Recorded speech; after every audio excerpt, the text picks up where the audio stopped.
বললো কিছুক্ষণের মধ্যে ছুটি দিয়ে দেবে। আপনি একটা টোটো ডেকে দিয়েন, আমি একা একাই চলে যাব।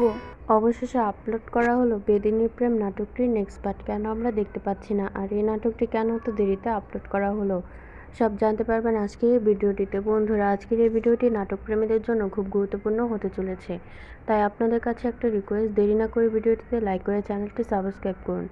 বন্ধুরা, অনেকেই এই নাটকটির জন্য অধীর আগ্রহে বসেছিলেন। অবশেষে আপলোড করা হলো এই নাটকটি, কিন্তু কেন আমরা দেখতে পাচ্ছি না সেই বিষয়টা আজকে আপনাদের দেখাবো। বন্ধুরা, নাটকটি দেখতে পারবেন আমাদের চ্যানেলে। তার আগে বন্ধুরা, আপনাদের কাছে একটা রিকোয়েস্ট, যারা যারা টনি এবং সালমাদের ভিডিও দেখতে ভালোবাসেন তারা অবশ্যই ভিডিওটিতে লাইক করে চ্যানেলটি সাবস্ক্রাইব করে দেবেন, আর কমেন্ট করে জানিয়ে দেবেন এরপর কোন নাটকের আপডেট আপনারা জানতে চান। বন্ধুরা, নাটকটি ইউটিউবে আপলোড করা না হলে অন্য জায়গায় আপলোড করা হয়েছে, আমরা এটা ইউটিউবে দেখতে পারবো না। নাটকটি দেখতে হলে আমাদের চ্যানেলটি সাবস্ক্রাইব করুন আর পাশে থাকা বেল আইকনটি প্রেস করুন, তাহলে সবার আগে নাটকটি দেখতে পারবেন।